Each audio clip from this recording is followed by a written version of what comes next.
what's up? It's Sean Baligian. What up? This is Joyce Bell here on the Baligian and Bell show. Make sure you check us out on the Woodward Sports Network.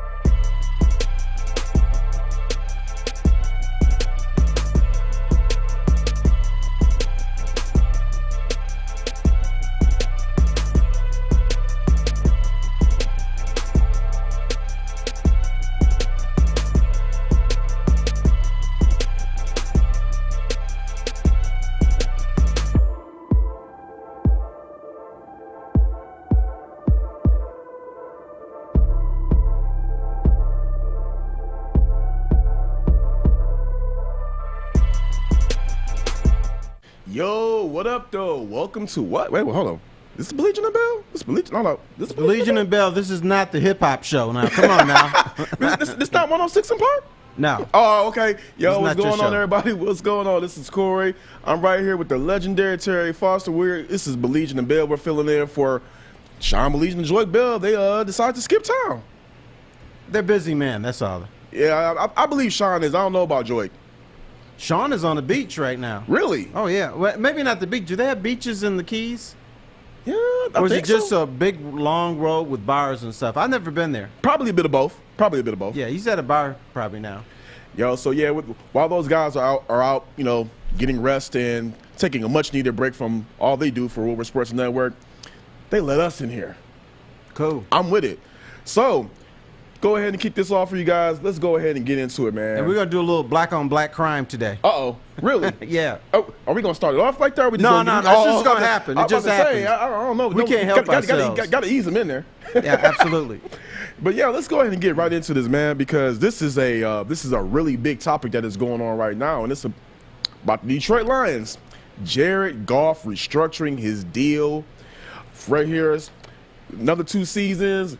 What he's going to do with this deal now is it's going to free up $15 million in cap space. They took his the $20 million supposed to get paid and converted to $26.5 million. $26.5 million and converted into a signing bonus. Right. I like this from this standpoint.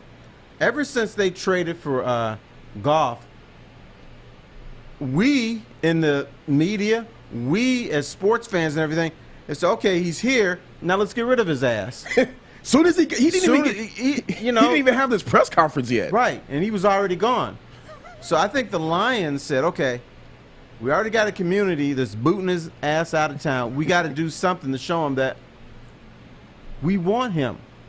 And to me, this is a deal of embracing Jared Goff. Jared Goff might be your quarterback for the next 5 years. Who knows? Jared Goff might be good. We don't know. So what the Lions are doing is saying, okay, let's make this dude feel comfortable. Let's make him realize we wanted him. This is not – because when you talk about the Matthew Stafford trade, here's how people say it. The Lions traded Matthew Stafford, and they got 2 first-round draft picks and a 3rd-round pick. Yeah, Goff is like then there's Jared Goff. And here's the thing that I don't get about that part of it. They talk about Jared Goff like he's Mitchell Trubisky. Or they talk about him like he's Sam Darnold. This is a guy who is 3-3 in the postseason. He's whatever you want to say about him, he's led his team to the Super Bowl. Unfortunately, they went up against the Patriots, who hasn't lost to the Patriots at this point in the Super Bowl. But they talk about this guy like he's chopped liver. And how many Super Bowls have the Lions been to? Refresh my memory. We used the term earlier, not too long ago. I want to say it was called a bagel. Zetis, Zittle, a bagel. Yes. Zilch. So he turns the ball over a little bit. All right, I get that, but you at least have to make a man feel comfortable when you trade for him. Make it seem like you want him. Make him seem like you love him.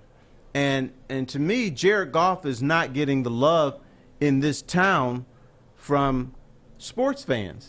But here's the thing: why do you think that is? Like, Detroit has never seen anything remotely looking close to a winner in regards to football. So why Bobby Ross went to the Super Bowl? Okay, so and he came here and got lionized. True. All right, then on the quarterback aspect, then why are Lions fans pushing Jared Goff out the door before he even touched the field, and he hasn't done anything yet? Like, he's a winner. Why do Lions fans not want I a winner? will tell you, because an organization gave up on him. The Rams gave up on him. And the Rams now, I think they're in the mode of, well, we didn't really mean it like that, but we wanted to move on. Goff did come here for Stafford, and the Lions got draft picks. So on the surface, you're looking, okay, Matthew Stafford, a guy that people here dogged. Well, some praised him, some dogged him, was worth more than the guy that's coming in now. Right. So that's why, and also an organization did give up on him. Doesn't mean he's bad, though. Sometimes athletes and players, you reach a point where it's just, okay, it's not working anymore. Now, you could go somewhere else and it can work out, but it's just not working here. Yes, ESPN just broke a story out yesterday that went into a little bit of detail about the relationship of Jared Goff and Sean McVay, and reading some of it right now, where McVay was just singling out Goff in those post game meetings in the locker room. Now the reports say that he didn't call Goff out by name, but everybody in the locker room knew that he was talking about Goff. And well, looking when you right in his say direction. our quarterback Yeah. can't turn the ball over, who else is he talking about? But this is what the players say. Well, he didn't say him by name, but as you're saying, he said the quarterback. He's not talking about the second string guy. Yeah, he didn't say the left tackle needs to hold his end of the bargain. He said the quarterback, and there's only one. I think Lions fans are just honestly being not even being a little bit, they're being a lot too harsh on Jared Goff. Let the guy come in here. Let's see what Brad Holmes and Dan Campbell are going to do as far as building a team around him. If he fails, hey, the Lions have him for 2 seasons. They can cut bait right after that and still be along somewhere pretty respectable in their retooling, rebuilding process. But to just cut a guy from under his legs before he even takes one single snap, I just don't get it. I don't get the whole we got rid of Stafford for this guy. What has Stafford done here besides go 0-3 in the postseason and go 7 straight quarters without a postseason touchdown?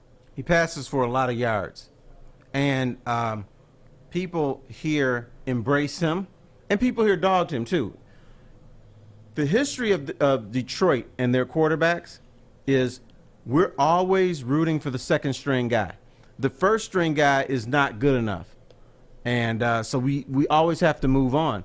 I've never seen a situation where the quarterback hasn't taken a snap yet and already you got to move on. That confuses me. And the other thing is you have to make a guy feel comfortable if he's going to succeed. Oh, yeah, because in all of the Lions fan groups, chats, whatever, you see them talking about they need to go ahead and draft a Trey Lance or a Justin Fields if they fall to number 7, and they need to move up and go get that quarterback. Jared Goff is still 26 years old. That is still very, very young. At the end of his deal with the Lions, he will be 28. Like, you're going to be drafting a guy at that number, hoping he comes in and is able to adjust to the game and get to where Jared Goff is. And you already have that guy right now. So I just don't understand hating this guy before he gets on the field, and he's proven that he can win in the postseason. He's proven that if you surround him with the adequate talent that. But what has he not proven yet, my brother? What, that he can't win a Super Bowl? Can he win with the Detroit Lions? That's what he has not proven. Look, to me, the Lions, until now, I'm buying into this Dan Campbell stuff. I'm buying into the Brad Holmes stuff. Until now, they have never been a real organization. Yeah, because for me, you've obviously covered the Lions a lot, or been familiar with the Lions a lot longer than I have. But for me, this is the most competent rebuild or overhaul of their organization that I've witnessed. Where it's like, no, it's the most ever. Ever, trust me. Because granted, they do have to take the field. We do have to. It all looks good right now on paper, but at least going into it, I'm like, Why are they? I'm not. Why are they doing that? What is this? Before it felt like they used to do Band-Aids, just or put lipstick on the pig. Like we're just going to try to cover it up or fix this thing and fix this here, and maybe we'll be okay. They just went ahead and just said, all right, look, none of what we ever did worked. We're just going to just start all over and hit a hard reset. And the one thing that I do appreciate about it is that Sheila Ford and Dan Campbell, they didn't insult the intelligence of the fans. They just said, look, we know what you're seeing. We see it too. We're going to go ahead and tear this down and try to do this the right way. And they're admitting we're going to get our asses kicked next year. Now, what the old Lions would do is they say, oh, no, we're going to try to win the Super Bowl with no players. And then they would add like a 12th year pro with a broken down knee and put him at left tackle or something, or they bring in Damian Woody, who was fat. They were trying to put Band-Aids on bullet wounds, and it doesn't work. If this team sticks to the plan and says we're going to get our asses kicked, we're bringing in young, hungry players, and we're going to stick to that, this will work. If they bring in Lomas Brown, who hasn't played in 15 years or whatever, and say, hey, we're going to fill you in a left tackle, be our stopgap, then it's not going to work. And you know what, even for me, even if it does not eventually work out, I will still feel good about how they went about it, because it's like you said, if it felt like they went about it like a real football organization. They took tangible steps on fixing problems and said, hey, this is going to be a process. We are not going to be a very good football team for a while, a couple of seasons, but the things that we're doing right now might be the next 3 years we may not be good, but the next 6 and 7 years after that we can be really good. You are absolutely. And you said this is the best you've seen the Lions in your lifetime. Let me take you beyond your life. Okay. This has been the Detroit Lions under the Ford family. William Clay Ford, the first owner, he brought in his drinking buddy to be GM. Okay? And he stuck around, was it 22, 25 years, pissing off players all the time, undercutting them, not wanting to pay them. So that really didn't work out. Then the next general manager was Chuck Schmidt, who was a friend of the drinking buddy. Now, on staff, they had Jerry Venisi. Do you know what Jerry Venisi did? No. Jerry Venisi put together the Chicago Bears that won a Super Bowl. He was on the Lions staff, and they just said, no, we're picking my boy. Okay? So the Lions have just been inept forever. And then the dumb little sports fan, oh, this is the year. We're going to do it this year. Then after that, we get, in this town, Matt Millen. Why did they hire Matt Millen? Because what they thought he was going to bring Barry Sanders out of retirement? No. Because he sounded good on TV? He sounded good on TV, and he's a good guy. If you go back to the clips and everything that the Ford family talked about, nobody talked about winning a championship. Nobody talked about winning an organization. They brought in Matt because he's a good guy. People in the NFL like him. Bam. Well, you know what? You know who's kind of questionable right now as a good guy? Michael Brockers. He said some words about Jared Goff that went kind of... It caused a little bit of problems. It did, but I have no problem with what he said. But you know what? We're going to go ahead and get right into what Michael Brockers said in just a moment. Hi, I'm David Hall from Hall Financial. And at Hall Financial, we treat our clients like family. And our number one priority is giving each of our clients 5-star service. Our passion for 5-star service, combined with our expertise, allows us to find the best possible solution for refinancing your home loan. We take the time to focus on both the individual and the numbers. We're going to walk you through the process and close your loan in half the time of our competition. Go to davidhallmortgage.com today. All right, and if your bracket's busted, well, there are never been busted when you bet with MyBookie. You got to visit MyBookie. They have all the games you can bet any way that you want. Parlay, straight, against the spread. There are thousands of lines and prop bets on all the games. Do yourself a favor. Visit MyBookie. Use the promo code Woodward. Not only are you going to get a great deal, but you're going to be able to match your deposit up to 50% when you use the promo code Woodward. That's free cash credited to your account instantly on top of your deposit. Best part is you always have access to the action, whether you're at home, on the go, wherever you're at. Visit the website online, or you can do it by phone. MyBookie.ag. Use the promo code Woodward to grab yourself a deposit. Bet anytime, anywhere, anything with MyBookie. Yo, what's the word? We back on Baligian and Bell. You know, this is me, Kory. I'm right here with the legendary Terry Foster. We're about to... What are you, a DJ today? Yeah, I'm a DJ, man. You sound like, you sound like, damn, what's the dude from The Scene? Scene. The old dude. I forget his name, but man, you got to remember it so we can get into that. There used to be a dance show in Detroit. He was always Oh, are you talking about the one where the guy used to dress like the Dracula? Yeah, that was the Count. But the lead man was. I know what you're talking about too. I forget my man. Man, somebody's got to comment in the chat about that dance show. Yeah. On the chat, tell us who is it? You know, Terry's sounding like Maz over here, bringing up references from the 1920s over here. No, but I know what show he's talking about. It applies to this dude. I know what show he's talking about. See, I don't know if y'all remember. It used to be on. Back then it was like Barden Cablevision. Right. I remember that show he's talking about. Yeah, because they used to tape on Jefferson Avenue. Yeah, I know exactly what you're talking about. My cousins used to watch that show all the time. It was hilarious. But man, this Michael Brockers thing has really taken a life of its own.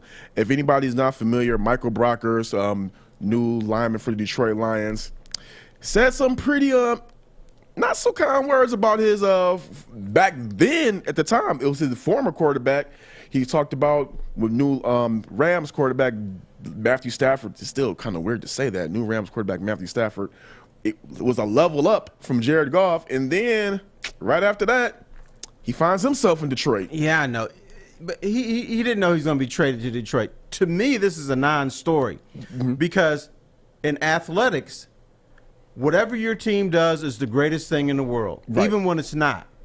Brockers thought he was going to be an L.A. Ram. Of course, this is my teammate is Matthew Stafford. Of course, he's better than that guy. I'm going to say it. The organization committed to him. He's my teammate. So it's a level up. And here's what Michael Brocker said about that. So if nobody read about it, he said, I was really just trying to boost the move. Oh, wow. He really did type that up. That was weird. I was really just trying to boost up the move that the team was doing and trying to make sure, boost up the fan base. I don't know why they wrote that like that. I don't think it was anything against Jared. I even had to text Jared and go away from the camera, stuff like that. Just go man to man, bro. I didn't mean it like that. I didn't mean what I said. As a man, you know, I respect you as a player. You took me to the Super Bowl, so it wasn't like that.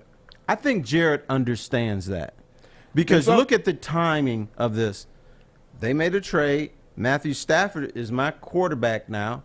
He's my guy.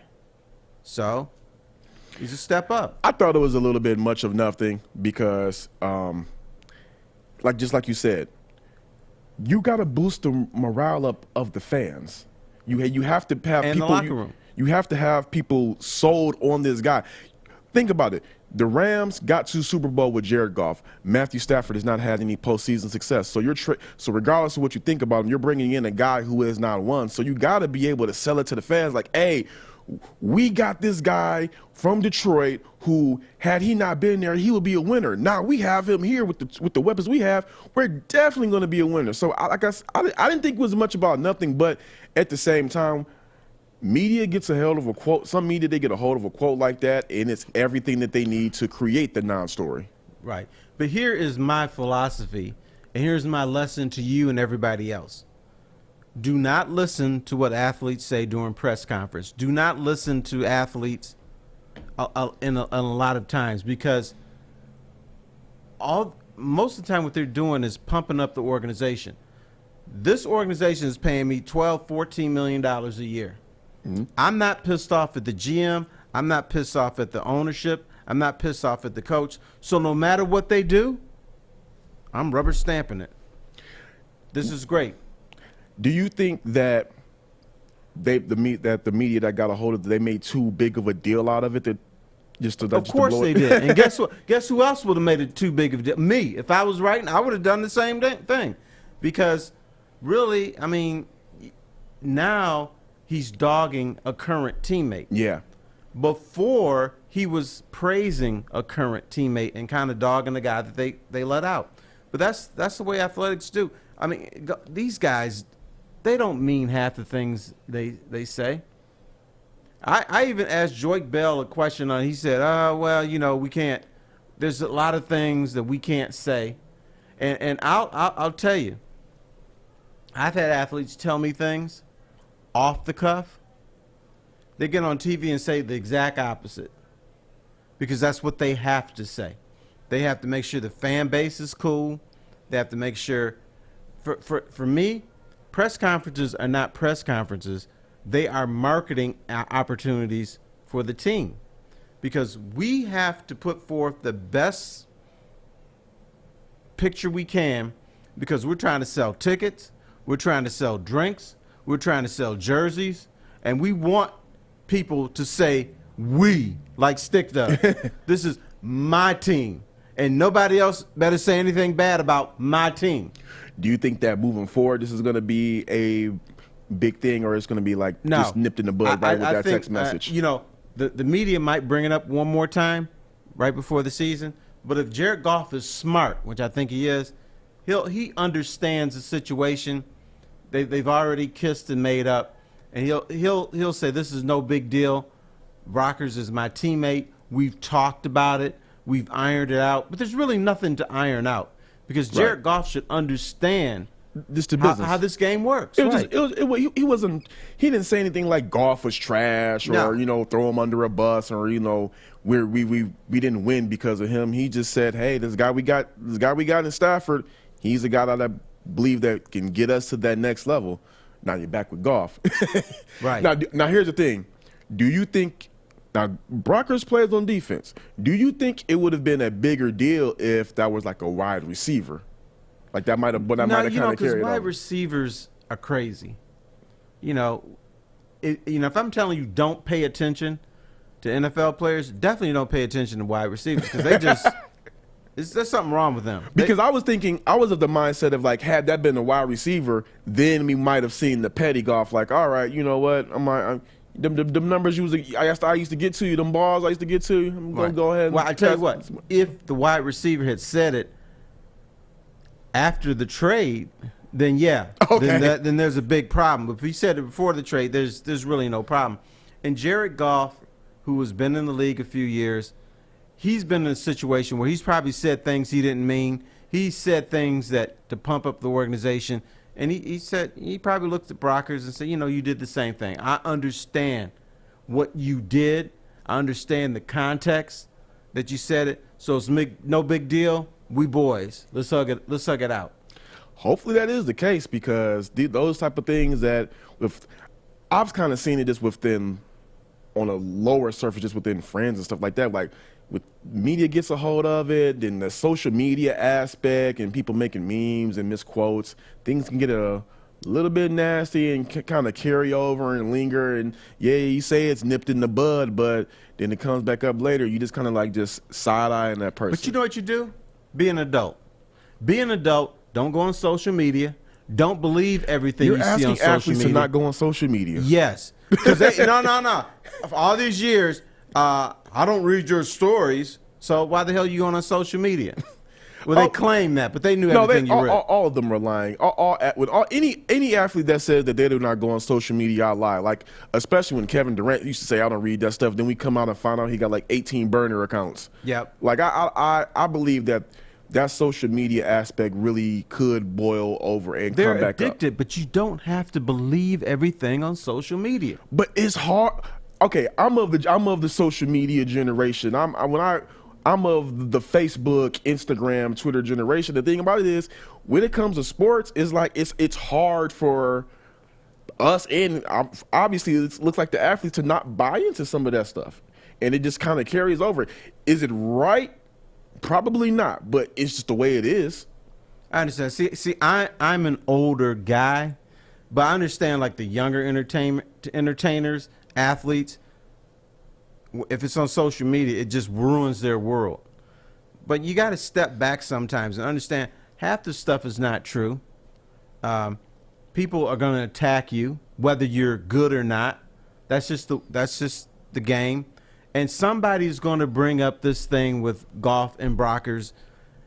If you're fine with your teammate, then why do you care what this idiot outside is saying? Before we... Not that you're an idiot. I'm just saying. You know what? I was just about to be like, man, the first time I get to do a show with him, he calls me an idiot. You're not an idiot. Hurt my damn feelings I'm off saying, the top. in general, the guy that's typing in his basement, his mama's basement, that's the idiot. But I want to get this last point on this, and I want to see what you think. Just to get, not see what you think, get some insight. Okay. We just seen how this happened. We believe it's just going to be an isolated incident. In your time, have you seen one of these incidents take place, or maybe on social media, maybe not, where a guy says something about a teammate and it kind of splits the locker room in the Detroit aspect? Yes, I have seen that, and it does split the locker room. Are you able to give an example? There was a big fight in the Lions locker room with Scott Mitchell, and Scott Mitchell. He was brought in. He was paid more than Barry Sanders. He was paid more than anybody to come here. And then he throws, what was the game? He throws a key interception, knocks the Lions out of the playoff picture, and the locker room was split. Somebody had said that Scott Mitchell, maybe it was a mistake to bring him in here. And then it was like, oh, wait, you just said what? That's our guy. You can't do that. And so it split the locker room. And ultimately what happened was, I think the locker room said, yeah, maybe he wasn't the guy for us. And then Scott Mitchell became sort of this outcast with the Lions. He was already an outcast with the fans. And so that caused a problem. There was also another almost split when I was covering the Pistons back in the bad boy days. Dennis Rodman criticized Isaiah Thomas, which you're not supposed to do. Oh, yeah. Didn't I get AJ and Dantley shipped up out of here? Mm-hmm. I was involved in that too. But you know what? You know who else is an outcast right now? An NHL ref. And we're about to get right back into that in a second. Hey, it's Joey from Woodward Sports, and I am here in downtown Fenton at Bridge Street Exchange. This place has so many amazing things for guys. And ladies, this is the hidden spot that you got to come check out. I'm talking thorough good boots, best boots ever. They have barware. They got the Stormy Cromer hats. They got Carhartt hats, a huge Carhartt selection. They even got Snoop Dogg underwear.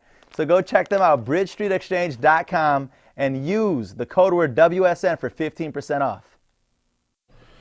Yo, so we are back. This is, you know what? Let's do Wood. You know, it's Baligian and Bell. We're gonna do Woods and Foster. They got a nice ring. They're to not it. here. Are they gonna protest? No. Nobody gonna protest that. If you ain't here, you don't have a say. But hey, we got some breaking news in the NBA. Just looking at the phone, Damn. got a couple of trades going in. Nikola Vucevic and Al-Farouq Aminu are being traded to the Chicago Bulls for Wendell Carter Jr. and Otto Porter. I don't know what that's going to mean for the NBA, but hey, just letting y'all know, the NBA trade deadline today is at 3 p.m. Last night, the Pistons made the move. They traded DeLon Wright to the Kings for Corey Joseph and a couple second-round picks. Going to be some more trades moving on today. I'm hoping that your guy, the Magic Man, Mason Plumlee, gets shipped out of here. Why? Why? Why you gotta hate on Magic Mason Plumlee, man. He gets the ugliest triple doubles in the world. I just gotta hate on him. I'm just a hater. He gets them. He gets them. He doesn't get them when I bet on my bookie, but that's another story. So whatever. Whatever. But you know what? Hold on. And there's another one. Evan Fournier, the Celtics are in serious talks to grab him. Another ESPN story. So a lot of moves now, about is to Jeremy happen. Grant getting out of here? I don't want to see that because I like to see the dude play. Well, it's an interesting story about Jeremy Grant. There are several reasons why I hope he does not get traded. For one, you know this personally and specifically just off of your work. Free agents do not view Detroit as a destination. Bam. Jeremy Grant specifically said that he came to Detroit because he wanted to play for a black coach, he wanted to play for a black GM, and he wanted to play in the blackest city in the country, which is, contrary to popular belief, it's not Atlanta. So, and then also he wanted to be the guy. He turned down the same contract with the Denver Nuggets, where he would have been, well, probably this season, the way their season is going right now, they probably would have moved him to a first or second option. But back last year, he was like the fourth or fifth option. He wanted to bet on himself and be the main guy. Right now, if the Pistons were doing a little bit better, even close to 500, he might be run for most improved player. Hold on, go ahead. Yeah, do you think any of these trades relate to any positive movement for the Pistons? I mean, there's only been a couple trades here and there, but it seems like we're going to still have a pretty negative record regardless of what happens with this NBA trade deadline. I don't think any of the moves that the Pistons are making right now improve the team. There is not a move right now as far as improving the record the Pistons could, in my mind, make, nor should they make. They should stick with the trajectory they're going on right now by just playing the younger guys, and if they lose games, so be it. The Pistons want the #1 pick. That's what they want. That's the most important thing for them. So everything you do now is making you worse in the short term, but you've got to look long term. Exactly. And the thing is, that is why I do not want them to get rid of Jeremy Grant. Why would you trade Jeremy Grant when you have him on a cheap contract just to get picks, only to try to draft a Jeremy Grant several years from now? Right. You got him on a cheap contract. If he was 31 making $20 million a year, then get your ass out of here. Yeah. Although I do like to see him play. Oh, me too. Do you think that they're in a position to where it's like, hey, you know, and I hate when teams do this, but hey, maybe lose a couple more games so it makes us look good next year? Like, I hate that argument, but they're not really playing their hardest either. I mean, they got beat by the Pacers. It was a close game, but you're seeing the system of like, are they really trying, or are we just giving up this year? I don't think they're giving up. I think they're really trying. I think the thing is that they're a really young group, and everybody, a lot of the teams are going up against their more experienced. I think the Pistons have probably the youngest team or close to the youngest team in the league right now. Here's how you can tell when a team is not playing hard or they quit. They don't play defense. Now, except for the Indiana game last night, they have improved their defense the last 2-3 weeks. So at least they're trying. Sometimes you're just not good enough. And you know what? And Stick says this a lot. He says that his philosophy is that defense is all about effort. And when they were getting earlier this season, they showed no signs of it. And I think a large part of that was because Blake Griffin and Derrick Rose were on the floor, because when they were in losing some of those close games, it wasn't the rookies making those mistakes. It was the veterans. Those were the guys who were hitting, doing those air balls. Those were the guys turning the ball over in those crucial moments. It wasn't the rookies. Yeah, and they're outcasts. When you go to practice, which we don't see, but with a younger team, you got to practice a lot. Derrick Rose and Blake Griffin, you don't practice them. Yeah. So you can't practice them. Right. So, okay, these two guys are outcasts. They're the exact opposite of what we need to do. So that's why they needed to go, and that's why they were probably making the mistakes, and, you know, it was a glaring obstacle out the way, because I'm sure the young guys, they go in there every day. I want to be in the gym. I want to do extra shots. I want to play 3-on-3, 5-on-5. And Derrick Rose and Blake Griffin, like, damn, my knees hurt today. I don't feel like doing anything. So can we just chill out? And that deal just got finalized. Evan Fournier is leaving Orlando, and he's heading to the Boston Celtics. Right now, it's looking like it's going to be for everybody trading their second-round picks. He's going for 2 second-round picks. I don't even want a second-round pick. I just don't, you know. I mean, I don't get it. Some of them panned out. I mean, you know, some of them, but you got to be really good. Draymond Green is the. I mean, I know there are other ones who panned out, but just when I think about second round, just immediately Draymond comes to mind on how. Right, I understand that, but to me, Draymond was not a second-round pick. I thought he shouldn't have been. The league made a mistake, but he was. He's a second-round pick, and you know you get him now and then. There's good guys, and maybe Troy Weaver is a guy that can find these second-round picks. I mean, who knows? My friends, they call him Trade Weaver. because he's been willing and dealing lately. We've got a comment from Pistons Talk on YouTube that says the Pistons are the best 12-win team in the NBA. And also there's another comment that says Art isn't raising his hand. They must not be aware when Blissful Terry's on, I don't have to raise my hand. Yeah, that's right. but you still raise your hand when I'm here. Okay. And George okay. is not here. Yes. So don't raise it. Just speak out when you want to. Oh, you're saying that I don't have to raise it at all? You don't have to raise it. Okay. Please don't. Okay. Thank you, sir. You're not my child. This is not a classroom, Art. Right. Contrary to popular It's belief. PTSD, man. PTSD. Man, you know what? You know what's some PTSD? These makeup calls that are happening in the sports. I'm gonna let you take the lead on this one because Tim Peel fired by the NHL for what? For a makeup call. But what he did, this shows the power of the media, the power of the camera, the power of the mic. We all know that there's makeup calls in the NBA. Oh yeah, the NHL. I don't know Major League Baseball. I don't think so. In the NFL too. So with Tim Peel, he called a penalty on the Predators, Nashville Predators, when they were playing their Wings. He says, well, there wasn't really much there, but I fucking had to call it. So he cusses on the mic. It's on TV, and he admits a makeup call. So the NHL stepped in, fired his ass. But we know it happens all the time. What is a makeup call? What are some makeup calls that you've seen that like stick out in your mind immediately, regardless of the score? I'll tell you one. I'm going to be accused of going back to Mazaway, but there was a call back in the 80s. Larry Bird gets the ball and is dribbling up court. No, actually, he didn't dribble. He wanted to dribble, and he turned around and saw Kareem in front of him and did one of these, like, whoa, what's Kareem doing here? Took a step and just kept going.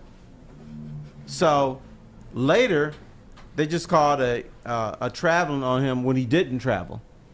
So there's one. I think also in the NBA, when a guy sets a pick too soon or he doesn't give a guy enough room, the ref always calls that. But sometimes he's wrong on that. The guy did have a couple steps, but he still called the guy who set the pick a foul on him. Later on, he will do a makeup call against the other team on a pick. Watch the picks in the NBA. I'm gonna check that out. But yo, let's go to the my man Fish. What you got, Fish? Tim Peel was going to retire at the end of the season anyway. Oh. So he was on his way out anyway. So how long was? I wonder how long was he? Do their refs get pensions? Who's retiring? He said Tim Peel was going to to retire at the end of the season. Okay, yeah, that's true. He was going to retire at the end of the season. So I'm kind of wondering, is the NHL really stepping in and being hard ass on this since they knew he was going to retire? But they did make a statement that's a big PR thing, and now the NHL said we don't tolerate makeup calls. Yes, you do. You just got caught.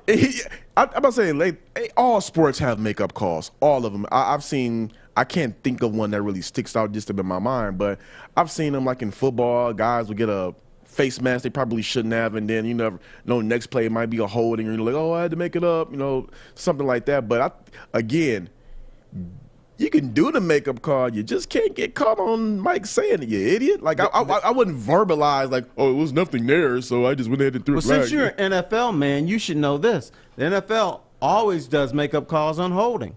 Because every play could be a hold. That's what T.J. Lang said that when he was on our show, the Morning Woodward show. He said that there's basically holding. You can call holding on every play. Right. But for some reason, he got called holding more times than not when he was a Lion. But the Lions, and now there's another play. It's the reputation call. For instance, there are things that happen with the Detroit Lions where the other team should probably be penalized, but you give Aaron Rodgers the benefit of the doubt. You gave Peyton Manning the benefit of the doubt. You don't give Dominic Raiola the benefit of the doubt. You don't give, the current Lions the benefit of the doubt because the organization has been so pathetic that I think they don't get reputation calls. You know what? I think by me sitting in Sean's seat, the Baligian is coming out of me, because when you talk about reputation calls, I know one that really bugs him to this day still, and that's with Dez Bryant coming on the field with his helmet off. Right. That should have been a call, but because they're the Cowboys and it was against the Lions, you don't call it. Nope. I just. And then you should have called the damn penalty before that. Oh, I mean, yeah, that goes without saying, but I've seen so many. Me and my cousin, Bruce, we watch Lions games. He's in another state, and I'm in Michigan. We'll watch Lions games, kind of still together while we texting stuff during the game, and we'll just see some of the calls that take place, and we'll be like, they only called it on us because we're the Lions. Or they only let that get away because we're the Lions. Had it been any other NFL franchise, that flag wouldn't have been thrown, or that flag would have been thrown. Which is not true a lot of times, but really, Lion fans are so jaded. Lion fans think everybody's out to get them. They truly believe that.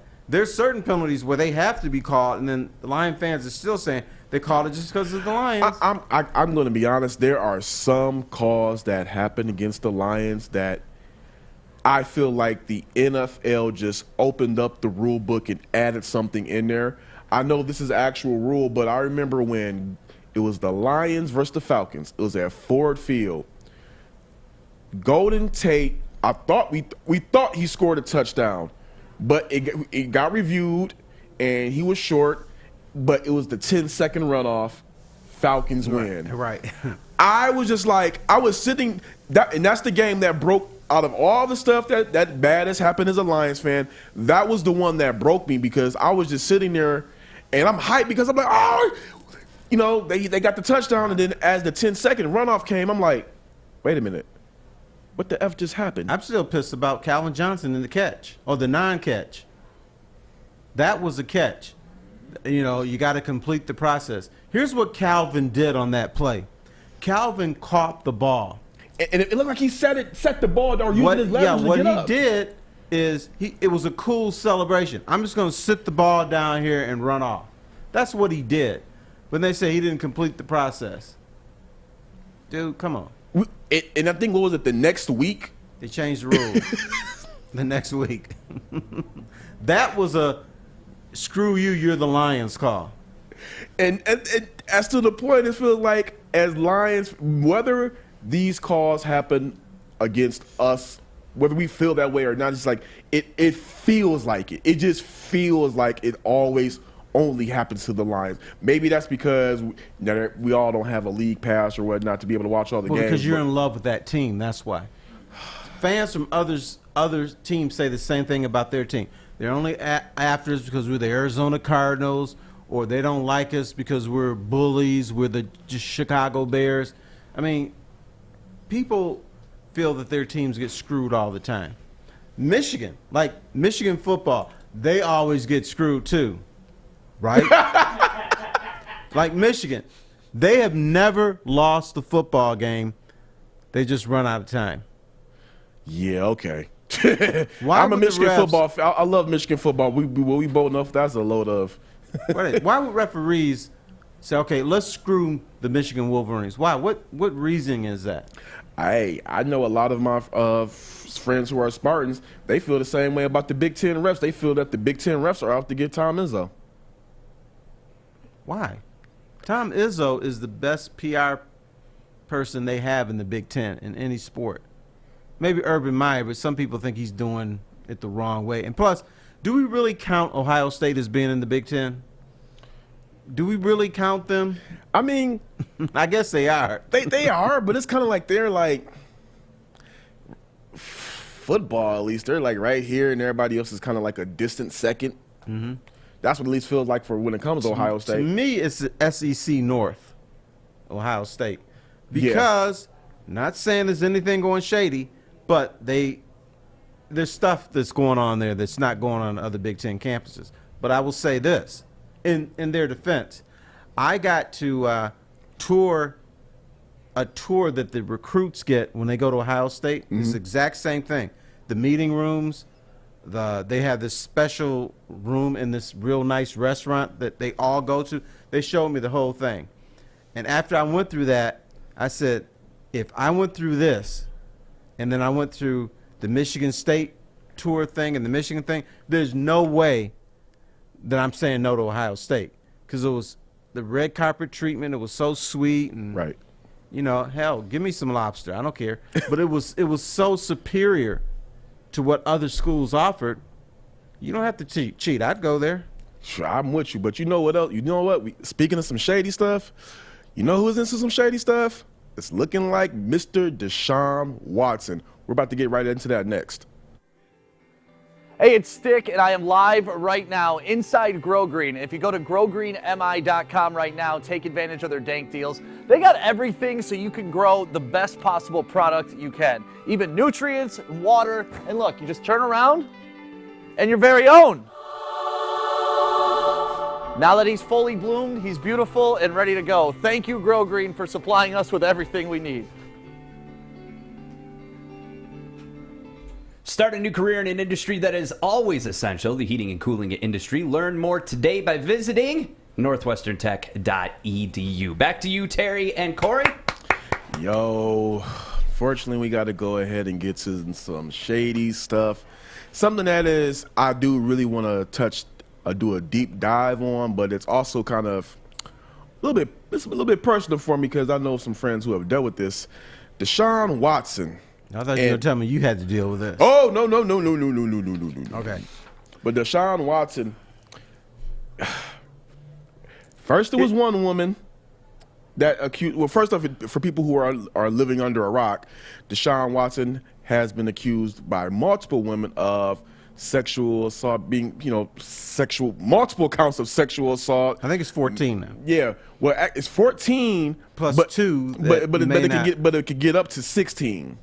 And at first, I have to be honest and state my position on it because I don't want it to be like, oh, I'm backtracking.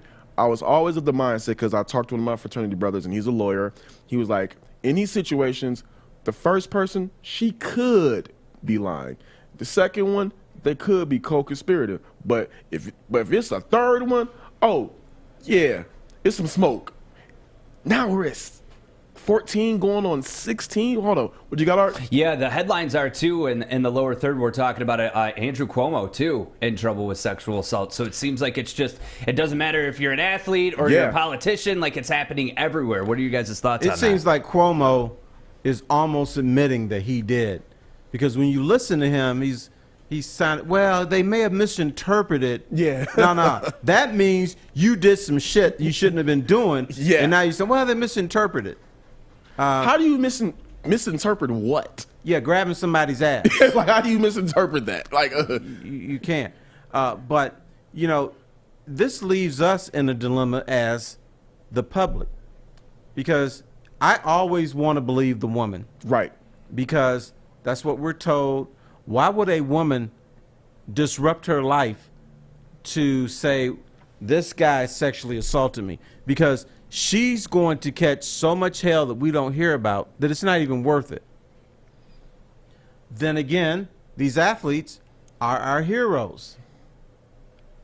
I didn't do it. She's lying. She just wants money. So now, where does that leave us as a society? We're kind of stuck in the middle. Now, when there's 14, I'm like, holy cow, there's something going on here. Yeah, and here's the thing. Before I kind of get into my thoughts, I want to ask you about this. There are 14, up to 14 women. None of them are going criminal. They're all going straight for the civil. Right. Do you think that is because, now, I talked to Lord, he was just like, the reason that a lot of them are going civil as opposed to criminal because it's easier just to go ahead and get a settlement, whereas when you're going criminal, you have to prove beyond a reasonable doubt that this person did do this. With the civil, it's kind of like, well, it's more than likely he did. You know what I think the dirty secret is I don't really want him to go to jail. I want to get paid. Yeah, I mean, because the thing about it is, Deshaun Watson came out and said initially that this lawyer, Busby, he I think it's Busby. He initially came to him strictly off the settlements. Right. Like, hey, we want 30,000. This goes away. Right. And there's a lot of times where athletes are in a dilemma where a lawyer will just come up to them and say, hey, my client said you did this. And sometimes it's like, okay, I never met your client. Well, yes, you did. And all we want is 50,000. If you drag this on, then it goes to 2 million. So what you going to do? So it's a game that's going on here, but it's a game that it's difficult to take a side on unless you knew exactly what was going on. And that's what's kind of really hard for me to get a real opinion on this, because we do not know what's going on. The lawyer is more so condemning him in the court of public opinion as opposed to presenting the facts. Now, tomorrow, we're supposed to be getting some facts. The lawyer said that he's going to be revealing some of these findings on Friday. Friday's tomorrow. If tomorrow comes and passes and these facts do not come out, I don't know how I'm gonna feel about it. What do you say to the conspiracy theorists out there that are claiming that this has been going on for so long and we're hearing about it now because of Deshaun Watson's problems with the Texans? I believe there's some truth to that, because there could be some truth to that because he's the face of the franchise. Deshaun Watson makes the Texans a lot of money, and if he goes down, then their franchise goes down. But he wants out. But hold on, here's where I'm going with this. So they probably paid, the money to go ahead and cover it up. Like, all right, we're just gonna kind of cover his stuff up. But now that he wants out, okay, you want out? We stepping back. We just gonna let it all. So you're saying that a giant organization as the Texans would put forth money to try and hush this up? Hell yeah. Yeah, absolutely, dude. Don't be Hell naive. Yeah. Because there's a lot of things that go on that we don't hear about. Absolutely. There is stuff that I know that have not this bad, but there are things that I know of that have happened that organizations have done to cover stuff up. It happens. And not just organizations, but schools and universities do the same thing. My star player got caught in a whorehouse or something like that, or he slapped somebody. This is my guy. Can we suppress this? And they try to pay people off. Sometimes the woman says, no, I want to make this public. What he did was wrong, and so it comes out. But there are people, and part of it is the bagmen. The bagmen got the money. And they go up, hey, baby, how can we make this go away? And sometimes, particularly as a college student say, hey, you can go away for 25 G's or something like that. But now when you talk about the women in the NFL, 25 grand is not going to make it. Not at all. Not at all. For me, this is just like really difficult because I have friends who have been sexually assaulted by dudes. And they're few of them, of course I'm not going to say their names anybody, but a few of them, they did not come out for that same reason. The person who did it was in a position of power. Right. And if they came out and told their story, they're worried about, one, what may come their way, what may happen to them financially as far as their career being destroyed. And then also they had some physical concern. They were concerned for their safety. So I get it on that aspect. But then on the other aspect is just like, we've seen scenarios where athletes were falsely accused. There's a Detroit Lion right now, Quintez Cephas, who was fighting it himself. Brian Banks, he was going to be a NFL prospect. A woman lied on him. He lost 6 years of his life, got locked up. The only way he was able to get out was because he was able to, quote unquote, trick her into confessing on herself. And yeah, it's a tough situation because we have people who are not truthful and they just make stuff up, and people want to get paid. And the thing is, it does a disservice to the real victim. So it's kind of like you don't want to look in somebody and be like, hey, you know what? I know you said that athlete hurt you, but I don't want to believe you. You want to believe that somebody's wouldn't lie about something so serious as sexual assault, but at the same time, we're starting to see more stories come out of people actually lying about it. Right, because athletes are not your regular employers or employees. They are like corporations. Yeah. So, are you going to sue the guy that's begging for money on the streets, or are you going to sue the guy that's catching passes for the Detroit Lions? I think I might go for the dude that's catching passes for the Lions. He's probably making a little bit more money than the other guy. What you got, Art? Yeah, Luke on YouTube says that they're allowing the prosecutors to decide if they should bring up charges. You know, at first when this story came out, I was like, okay, it's one incident, and not to discredit victims at all, because in the society that we live in, it's kind of a double-edged sword. You don't know what's truthful and what's not, and social media kind of blows that up. So when it first happened, it was like, oh, okay, it's one case, and then it was 2. Now we're up to 14. If prosecutors do bring actual charges against Watson, he's out of the Texans, correct? There's no chance of him. Honestly, Well, Ben Roethlisberger, here's he the thing. survived. Yeah. Yeah, but to me, that was with Roethlisberger, it was 1 or 2 cases. Right? It wasn't 14. So here's what happened with Roethlisberger. It was 2 cases, Right, that we know of. The first one he settled for. I believe he paid like $50,000. They settled out of court. The second one, no charges were filed, but here's the kicker. No charges were filed on the second one, but the NFL still suspended him for, I think it's like a conduct detrimental to the league, something like that. And they suspended him. His suspension was to 6 games, but it got reduced to 4. But that was just a second case. We're talking about in one swoop, this guy has 14. So I'm doing some research because I'm wondering, could the Texans now, if there's a morality clause, could they get off from underpaying him? Yeah, that's probably what they're looking at, because he's already said he wants out. So I think that umbrella or that protection from the Texans is pretty much gone. Yeah. Because I want to play somewhere else. I don't like your organization. So if he was playing the good soldier, I love it here in Houston, I love the Texans, he would probably get more protection than he's getting right now. And I also thought that this was really interesting, and I'm not trying to sit up here and say it's no setup job by the Texans, even though it does look fishy. It was interesting that all of the news came out almost immediately after they signed Tyrod Taylor.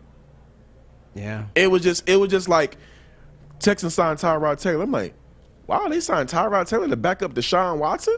Huh? Why they do that? Then, do you think that's because they knew of the situation and they were protecting themselves as a brand and as an hell yeah, organization? they knew. Yeah, because to me, that's too coincidental. That's Right. too coincidental. Because the thing about it could be, let's say they signed Tyrod Taylor on Monday, then all the stuff starts to trickle down on Friday or Saturday, whatever. They signed Tyrod Taylor, and all this stuff came out in less than 24 hours. Yeah, there's a lot of stuff that goes on behind the scenes in sports you don't want to know about, because you wouldn't love your sports teams as much as you do now. So that's why they keep it on the down low. So these teams know stuff way before we know. Yeah. And so their decision is, are we going to back this guy, or are we going to back down from this guy? So, and then if they're going to back down, then more and more stuff will come out. And if they're going to back him, there's a chance that everything won't come out, even though, once the leak begins, it's pretty bad for that athlete. Well, you know what? You know what I'll do? You know what? I'll say this. Here's what I hope comes out. I hope we're all able to come out and play, because next week is opening day. And right now, we got to get into some stuff about COVID in sports, and we're going to get into that next. Welcome to Crumble Cookies! It is Joey from Woodward Sports, and this is my new favorite spot where I like to spend my time, because they have the best cookies I've ever had in my entire life, and you won't regret coming here and trying them. Located off of Rochester Road, right next to the Imagine Theaters in Rochester Hills, it's Crumble Cookies. Come try these delicious cookies. They even got their own app. They got curbside pickup. They got delivery. You won't regret it. Just come try for yourself. You'll thank me later, I promise. Grow Green, Michigan is hosting a clone swap this Friday from 1 to 5. Bring up to 4 clones and trade with your fellow growers for something new. Industry pros from Fox Farm, Extreme Gardening, Roots Organic, Dairy Do, and Fluence Bioengineering will be on site. Everyone scores a free Grow Green t-shirt at the door, too. Bring up to 4 clones to the Grow Green Clone Swap, sponsored by CloneX this Friday from 1 to 5. Trade for something new for your garden. Back to you, Terry and Kory. Yo. I was talking to Fish. I'm gonna try this crumble cookie place because I love cookies. I can't eat no cookies right now, man. Oh, you gained a little weight. Oh yeah, I gained some weight. I'm dropping some back down right now, but man, it's just like I really want a cookie so bad. Like they look good. They do look good. Maybe in April I'll get one on. Terry, 420. what's the place you like? Detroit down here? You said it's. Yeah, it's called the Detroit Cookie Company. So I want to compare these. Should two. I go? Huh? Should I go? You should. Okay, I will. Oh yeah, it's right there on Woodward, like close to Ferndale, right before you hit that. Right. Yeah, But you should try Crumble. They look bigger. I think Crumble has bigger cookies. It looks like. Yeah, I think they said. I think one of the interns, Alex, said that those cookies like around 900 calories a cookie. I think that would be just pretty much my whole meal for the day. Kory, is Joey gonna get us some? No, Joey's well, hold on, my bad. Full Court is a stingy man. Yeah, he's a stingy man. He'll share everything else, but he's not sharing no damn cookies. And you know what? Full Court and Twiggy, they don't bring any Coney Islands in either, do they? You never see a Coney Island in here. Hey, Terry, did you see what they did to me yesterday? And I'm glad that you had my back. I saw that. Right behind here is a little glass conference area for the audience to know. They had Jersey Mike subs. They had non-gluten-free Oreos. They were throwing loaves of Jersey bread everywhere and basically just laughing in my face. Terry, I'm glad that you stuck up for me. You know, never throw a cookie at a man. Never. Particularly a man that wants a cookie. Mm-hmm. That was wrong and disrespectful. I didn't like that. I just want a cookie, man. I don't care about nobody else up here. I just want a cookie. Give me about a month. No, I'm going to step into Crumble Cookie and I'm gonna get a cookie. And when are you going? I might go tomorrow. You know what? If you go tomorrow, I'm gonna go. But I promise, I'm not going to eat one, but I'm going to buy one. I'm going to give one to my mom. You know, don't start replacing me because Terry and I mean, COVID related, and this is your next topic. True. COVID hopefully isn't going to be a thing for opening day. Now, you want to take Kory to opening day now? You want to break my heart? Uh-oh, somebody's jealous. No. You are my date for opening day, damn it. And nobody else is invited. What are the chances, though, guys, that COVID, the shutdown and everything, I mean, this is our next topic. There's rumors of Whitmer possibly shutting down opening day, having super CDC restrictions, having basically downtown Detroit, like, on police force when it comes to this. What are you guys' thoughts on that? I personally think that if Governor Whitmer, almost said Governor Granholm for some reason. I'm still thinking about that driver's responsibility. I always say Granholm. Yeah, I still say that driver's responsibility. But no, if Governor Whitmer would have shut this down or killed this idea, like, hey, we're doing a small 2-week or whatever break, whatever. If she would have did that earlier this week, I think it would have went over better. Right now, it's getting closer and closer to opening day. If she steps in now and, like, this is really, to me, the final hour, it's going to be mutiny. No, the final hour's already passed. We're here. People will, I don't know if they're going to riot, but it's going to be nasty. It's going to be bad. It's because so many people have now planned around this because, okay, wait a minute, not 100%, but we're 50%. We're going to work within that 50%. The bar owners, the restaurants, we're going to work within that 50%. We're gonna do this. We're gonna do the social distancing stuff outside. We ordered these extra tents. We set up all this stuff. We spent this money. Now in the past the final hour, the freaking 72 hours before, you're gonna go ahead and do say we're off because she's not gonna do it during the week. We still got a week, but if she does that now, she's gonna need extra security. Because these clowns out there who threaten to kidnap her, they're going to kidnap her for real. So she needs some extra protection now. I mean, to me, this is terrifying because it's like we're literally in we're what 7 days away. Tomorrow marks a week. It's not going to happen, brother. Don't worry about it. Okay. I just don't think that I think that Governor Whitmer is not the one who will kind of back down on things. Like I don't think that she backs down from public pressure. But I will say I don't think she screws over businesses and people like this in the last hour in these moments, because if she does, that's gonna be embedded in everybody's brain. But she does back down from public pressure because look at the let them play movement. I mean, there was nothing that was going to happen. Then thousands of people show up, to Lansing. I mean, I'm fearful of it, honestly. I'm obviously fearful of getting COVID. I don't want anyone to get COVID. I think it's terrible. But at the same time, I'm fearful of the repercussions of you have people actively planning right now for opening day. Not just people, but businesses, following to the guidelines and everything like that. If you come in on Monday, I mean, we need an announcement either tomorrow or Monday. I said yesterday should have been the deadline for the announcement. Yesterday, I think, was the deadline for the announcement. If you do it, I'm not going to advocate that anything should happen to her or anything like that. I'm just saying, like, when the longer you wait, the worse it's going to get. Because people are already geeked up. They want to party. They want to have a good time. People didn't have St. Patrick's Day last year. A lot of people didn't go to St. Patrick's Day this year because they were afraid. So now the next holiday is opening day, and that means a lot to Detroit. And if she cancels this, she'll have to worry about her re-election. She may not be re-elected. I honestly think that even with all the goodwill she has done for protecting the state in COVID, I believe that re-election for her is going to be very, very thin, regardless. I think that if she canceled the opening day or just anything else moving forward just at the last minute, those would just be nails in the coffin. She already dug the grave. Whether we agree with what she did or not, her grave is already dug. Do you think that there's going to be way more restrictions for opening day? I mean, you look at St. Patty's Day, and there was people out, and they were being active and everything. And do you think that if she's not going to shut it down on Friday or tomorrow, I mean, literally, that's at the midnight hour. There'll be way more restrictions. Opening day had no restrictions, so right. I don't know what they are. Everybody's going to have a tent, so you can increase your capacity. If you have a restaurant that seats 50 people. You can have 25 inside, and you'll have a tent where you can have another 300 or 400. You'll see beer sold outside the restaurants.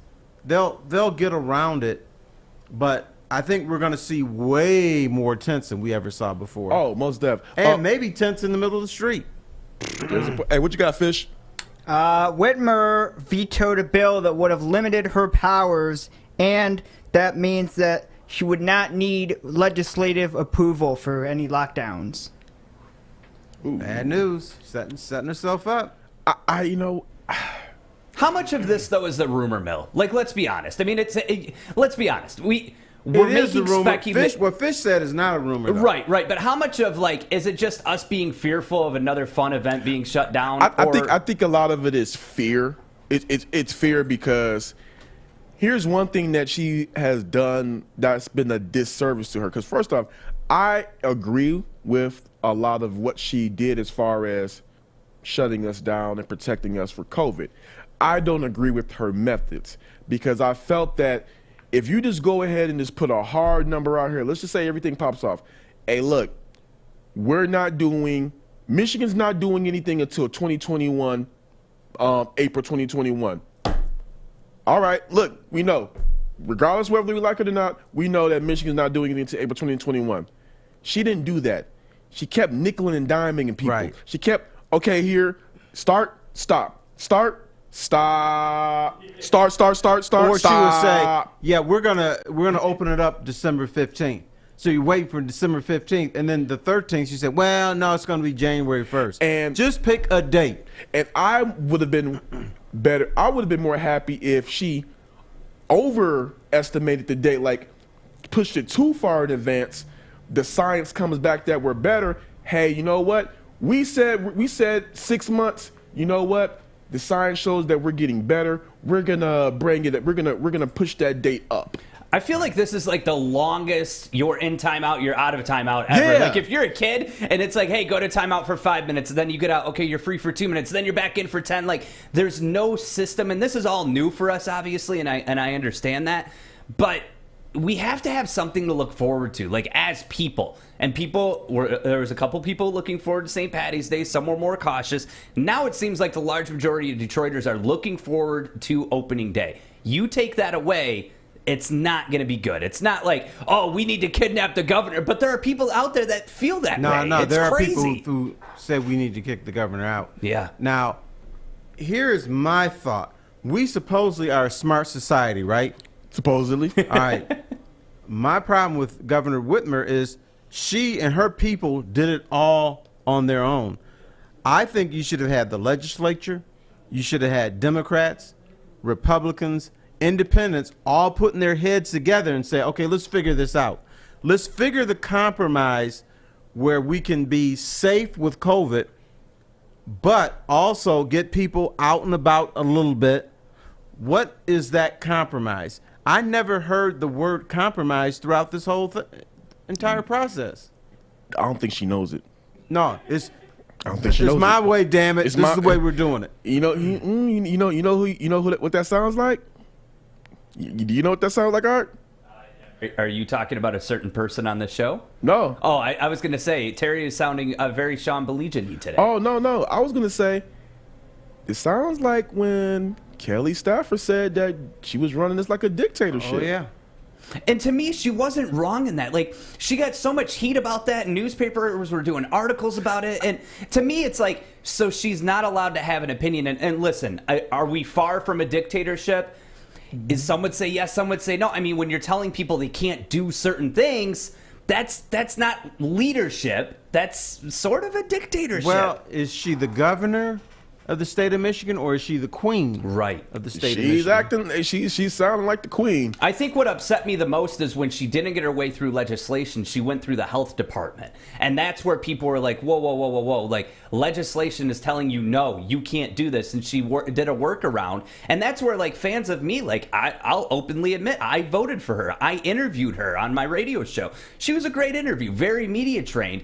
But what she's doing now is overstepping her boundaries, in my opinion. You're going around the governor, the governor's needs and wants, and it's becoming more of a dictatorship. I'm sorry.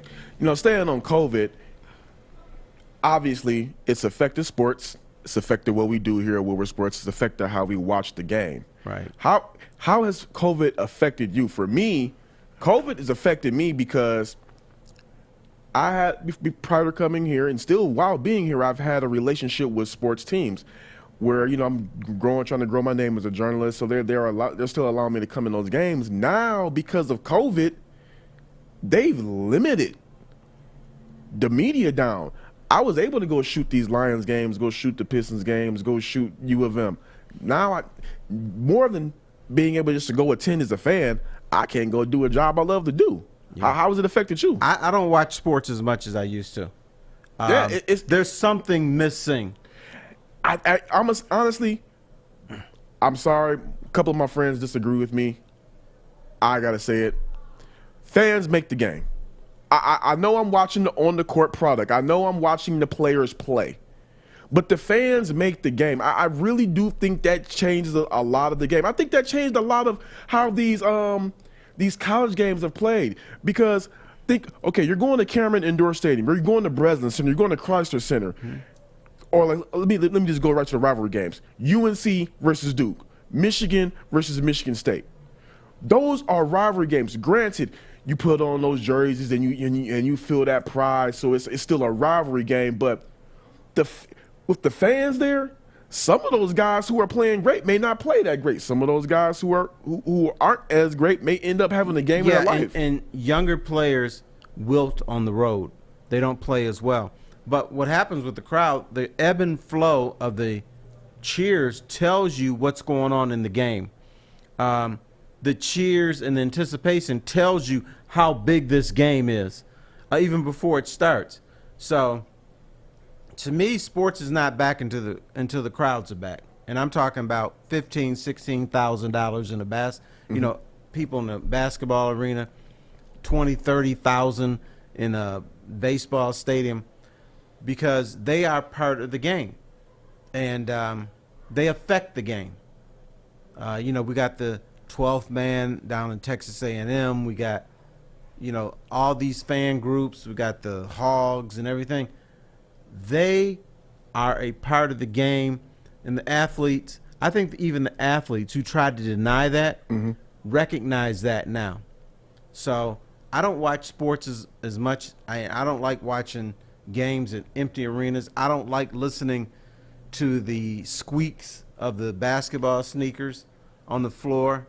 I don't like, well, I do like this part. I do like hearing coaches yell at their players, but it's something I shouldn't be able to listen to. Hey, the other day, during the Michigan LSU game, when Hunter Dickinson had that stupid foul closer to the end of the game, you could hear Juwan Howard clearly yelling, "What are you doing, Hunter?" I know. Hunter Dickinson, I think, is a hell of a player. But why doesn't he do all of his damage in the paint? Why does he have to reach on a guard who's like 40 feet from the basket? Leave that dude alone. That's not your job. Stay in your lane. Stay in the game. You know what? You know who affected me from staying in my lane and staying in the game? I'll tell you up in just 1 second. Morning, Art. Morning, D-Mac.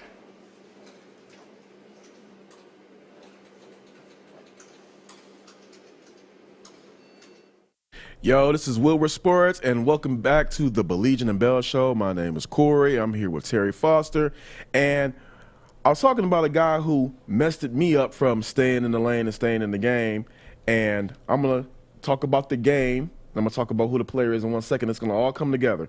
So, as I told you, I was going to the Pistons game, shooting as a photographer, and what do you think my last Pistons game was? Who do you think was that? Who do you think the Pistons played for my last game I watched? I covered.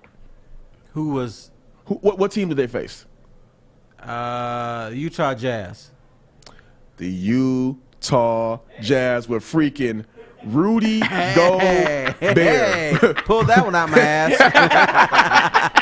With Rudy Gobert. So I'm there shooting the game. I didn't know that was going to be my last game, last time shooting a Pistons game. And then this whole thing comes out with Rudy Gobert touching the mics. Then he gets COVID. And around this time, when he touched all the mics and he got COVID, everything shut down. And I was like, this guy prevented me from being in the game. And we're talking about how sports has hit us like that right there. It's just kind of ironic, though. Did you hug him? Huh? Did you hug Rudy? You know what? I did not hug Rudy, but I will say this. I was on the court getting photos. I'm this far away from Rudy Gobert. So when it popped off that he had COVID and then everything shut down, I'm sitting in my room like, do I got it? And then Donovan Mitchell ended up having it. And then Pistons players started having it. And I just started freaking out. So you were lucky, bro. You didn't get it. I was lucky. It could have been you. I'm glad. I would hate to see you on a respirator. I've had some friends who have unfortunately had to go with the respirator thing, and oh, yep, there it is, right there. Just to think, we all took COVID lightly up until that point. No, we did, and he's definitely taking it lightly because it's our mentality is there's no way I got it. Yeah, there's no way I'm gonna get it. Art, I know you saw this too. When COVID first popped off, there were so many Corona memes with the Corona bottle and everything like that. We were just making fun of all the other countries. Like, I got. They just did an article a couple weeks ago, and I'm surprised they didn't grab my Facebook status because when the coronavirus had just started, I said, "Watch, it'll be just like Ebola, H1N1. Every other virus I know will go away." Luckily, my tweet or Facebook status wasn't taken. But honestly, I don't think any of us expected it to be like this. None of us. It threw me off because it was just like, all right, they're they're canceling games. I'm like, whoa, they're canceling games. This is pretty different. Okay, the Golden State Warriors, they're not gonna have fans at their games for the next couple of weeks. And I'm like, all right.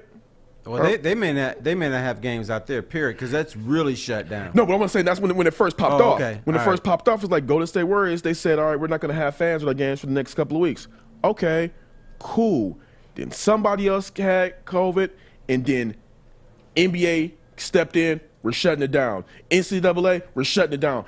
MLB, it was just one by one. Everything got shut down. Or it got delayed, and we might have 8 fans here, or 10,000, or none, or whatever. So to me, it's just sports is just not the same. This is not the sports that I grew up with. For instance, let's look at from the perspective of a sports writer. When I was covering the Pistons and covering all these other teams, I made every road trip. Mm-hmm. Today, guys are covering games, or women are covering games from their homes. They go on a Zoom call, and that's how they cover the game.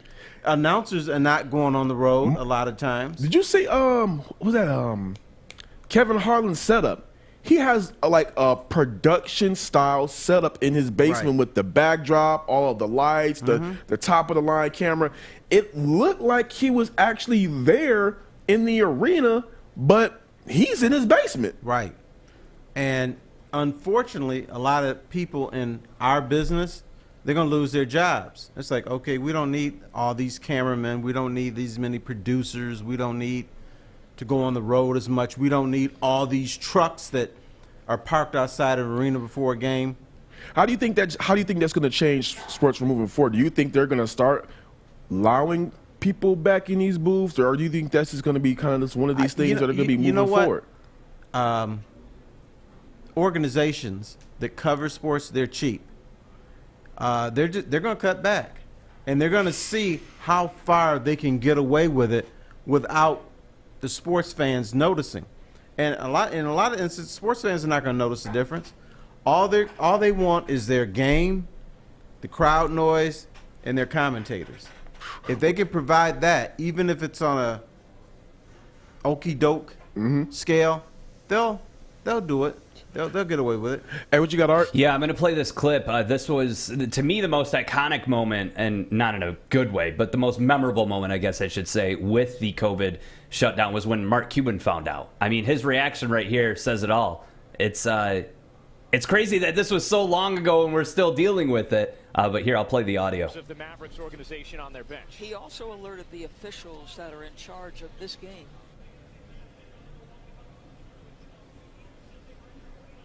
Just about, the country and life in general, I mean, we've got the pieces in place. I'm concerned about now that we're not playing games, what about all the people who work here on an hourly basis?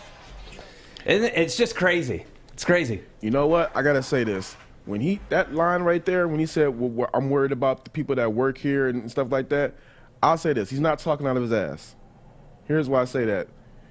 He gave the National Association of Black Journalists $100,000 to spread the money out and give out grants to out of work journalists due to the pandemic.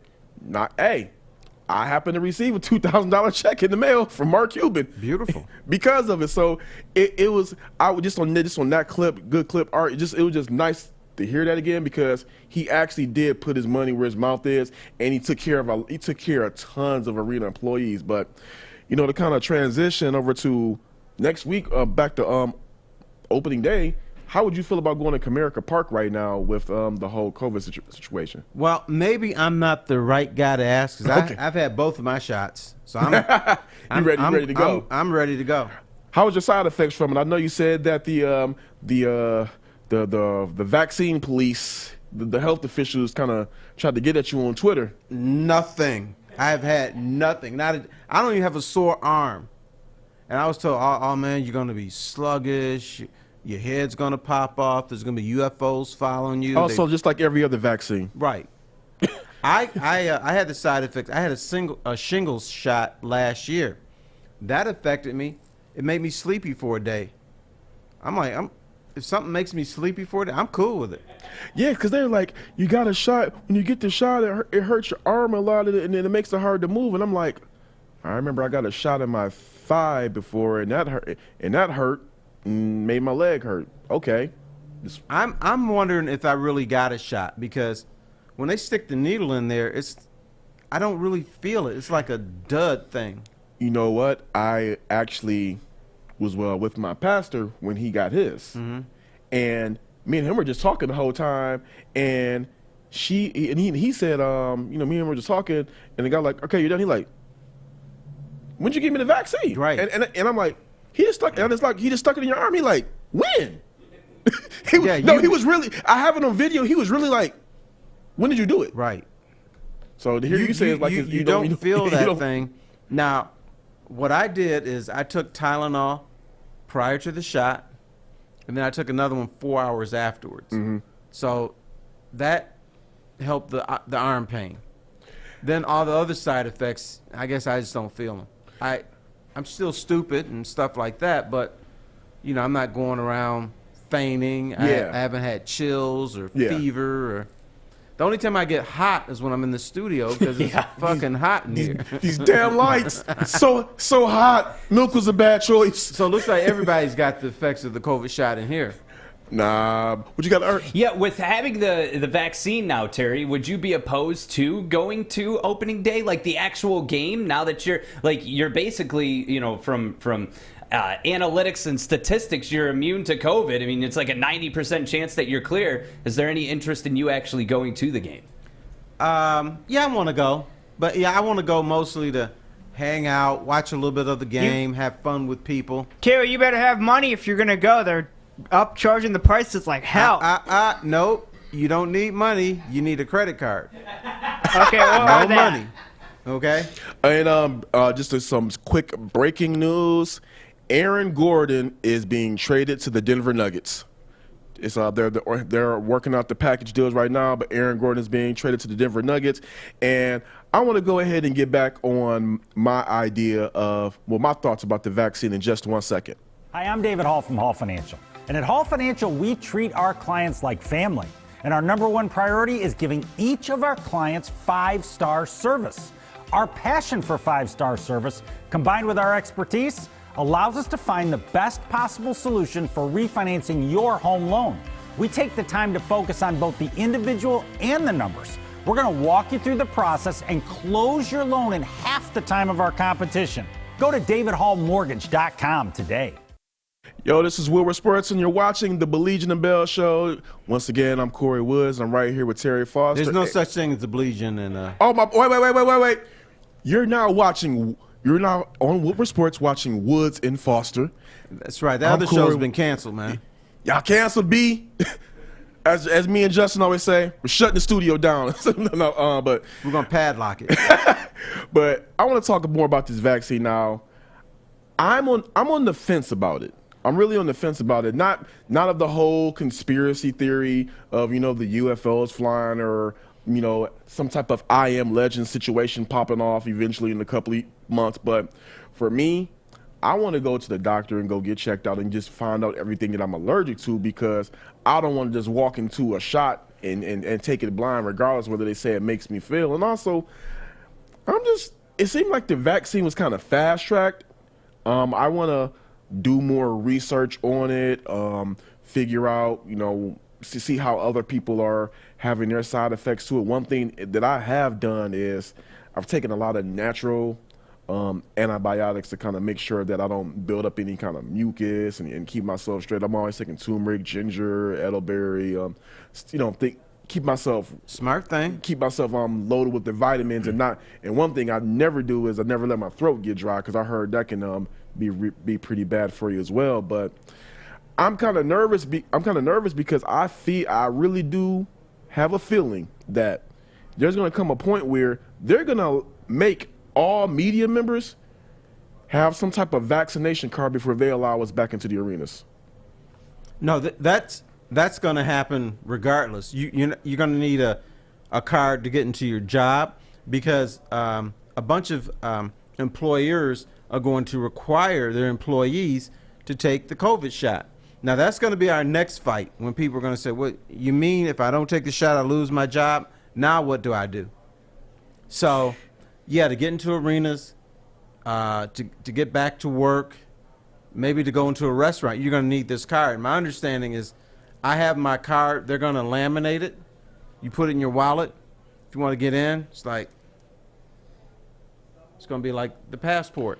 Oh, so you think it's eventually it might end up eventually being something like a stamp on the license or something too coming soon? Yeah, it could be a stamp on the license or it could be a separate card. But there's going to be something. We're not getting out of this unscathed. I already know they're doing some things with Delta where you have to show that I believe you have to show it on for Delta airline flights. I think you have to show that you're vaccinated before you can fly international now. Right. Yeah, our world change. We always talk about our world, how much freedom we have. But you know what? We had 9/11. It's a lot different at airports than it was before. And we're like, well, I don't want to give up my freedoms. Well, you take your shoes off, you take your belt off, and you go through there. Yeah. When I was younger, you could just roll up into the gates, watch the planes take off, and go home. Okay. Serious. No, you brought up a moment. Like I said, my grandmother passed, her passing anniversary yesterday, but you brought up a moment when you say just walk through the gates and watch the planes go take off. That was something that me and her religiously did. It was just the thing that she would do. We'll, have our whole day outings, and I was like, I want to go look at the planes. She would literally take me to the airport to go watch the planes take off. It was just that was fun. Just our thing. It was fun. I love going out and just seeing the planes take off. The last bastion of freedom we have, you know where it is? Where? Cedar Point. Cedar Point, they don't frisk you. They don't check your bags. At least when I went a year ago. You just rolled in there. And I was like, I'm walking like, nothing's happening? Here, search me. That's our last bastion. Cedar Point was open during all this? Yeah. No. I'm talking about before the pandemic. I don't know about now. Oh, I'm just saying I went with my son, okay, and I'm like with my hands up and everything. I got my purse open and say, but you know where else is like that? Where? Disney World. They don't check no bags. I worked there for 2 years. They don't check nothing. That's gonna change. Oh yeah. Disney is I gotta say something nice about them. It's a weird spot. To say the least, the stories I have about Disney, I won't repeat on air because I don't want to come up missing. I'll tell you one. Oh, God. I had a friend that worked for Disney. She was I don't know what you call it, when you step off the ride, watch your step and take off and, don't fall and stuff like this. Ride attendants. Yeah. She was one. I went to visit her for a week. Never saw her. I just sat in the apartment, and then I would go to Disney as a spectator now and then. The only time I saw her is I went to what's the one? It's a small world. Oh. She was working that ride, and then I got off of it and saw her, and she said, "Step off and go to your left. Step off and walk to your left." I said hi to her. Never looked up, never knew it was me. I told her later that I was on her ride. She said, when? I said, like at 4 o'clock. She had no idea because she was a zombie. She said, we turn into zombies when we're working for Disney. You do turn into zombies. And now, what were you at Disney? I'm gonna get into that in 1 second. Steve Brown just commented. He said, I think Cedar Point was open last year, and Disney does check. My last trip was 3 to 4 years ago, and they checked all bags going into the park. Disney Springs does not, but the parks do. Steve, you know what? I'm not going to argue with you because it has been quite a long time since I worked at Disney World, so I'm going to go ahead and yield to what you said you experienced as a visitor. I just know when I worked there, they weren't checking nothing. You can just, long as you had your money, you walked right in there. But to answer your question, at Disney World, I worked at the Animal Kingdom. I worked on the Wildlife Express, so I had to wear that train conductor outfit. Oh, I bet you. Well, I didn't wear the hat. I didn't wear the hat or the overalls. When I wore the other one where it's just like a shirt and tie. Oh, see, I want to see you in overalls and a hat. I didn't. Now there were people who did wear that one. I couldn't get down with that one. I bet you look cute in a little hat. And then the other place I worked at, there was a ride called Dinosaur. Now, Dinosaur was a fun ride. The one thing I hated about Dinosaur, right, working that Dinosaur ride was after the park was closed, we had to walk the ride and go pick up all the stuff that all the park guests left on the ride. We one time almost lost my job. Well, I ain't gonna say I almost lost my job. I was trying to figure out a way I could get off of Disney's park grounds without getting caught. This guest came through, was like on a field trip or whatever, right? The guy brings his bag on the ride, and the bag falls off the ride. Oops. Now, during the whole whatever, we had to stop everything to go walk the ride to grab his bag, because guess what he dropped? Guess what was in his bag? Condoms. $20,000. Oh my goodness. God.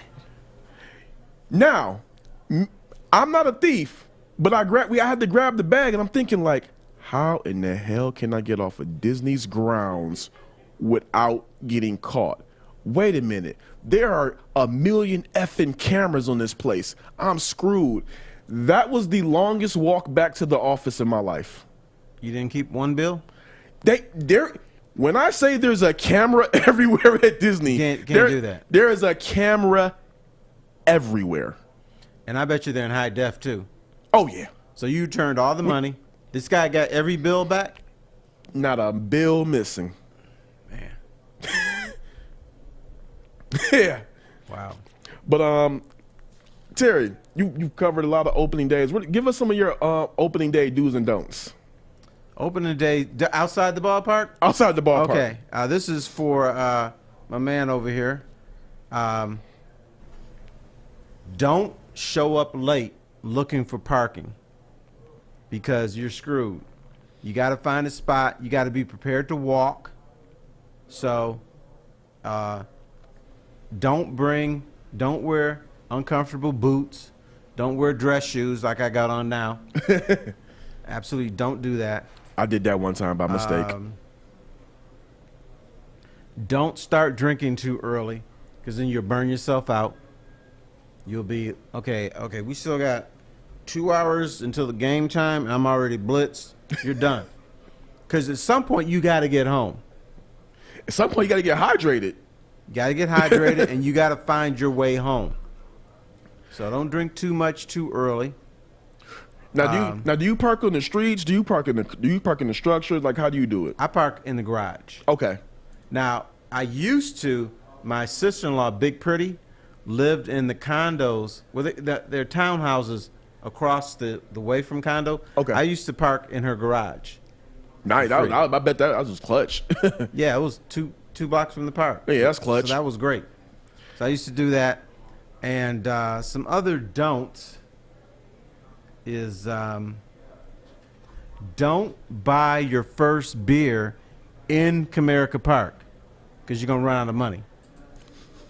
Because beer's too much. And consequently, don't have your first meal in Comerica Park, because that's going to be expensive too. So where's the opening day the food spot? Like, if I'm food spot, like me, like we're all gonna, if you guys didn't hear the Morning Woodward show, we're gonna be at Brass Rail for opening day, so make sure you guys come by. You know, Brass Rail got good food. Oh yeah, they got great pizza, and I'm gonna try to. Have you had the sliders? Have not had the sliders. You need to try them. I'll see if Full Court will let me get him next week, because I've kind of put him in charge. Why is Full Court and Twiggy so stingy with the food? Exactly. Well, okay. I'm gonna defend him on this part. I told Full Court. I told him that if he sees me have anything unhealthy or try to eat anything unhealthy over the next couple of weeks, to kind of like make me feel bad. I told him to, because I need the. I ain't gonna front. Need to prime yourself. Yeah, I need to get past this. But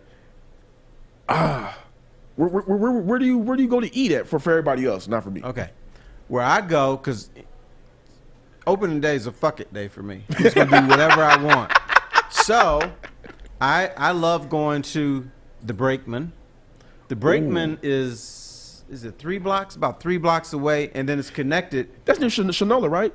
Or near yeah, yeah, the Shinola. It's right across the alley from the Shinola. Right within that is a chicken place called Penny Reds.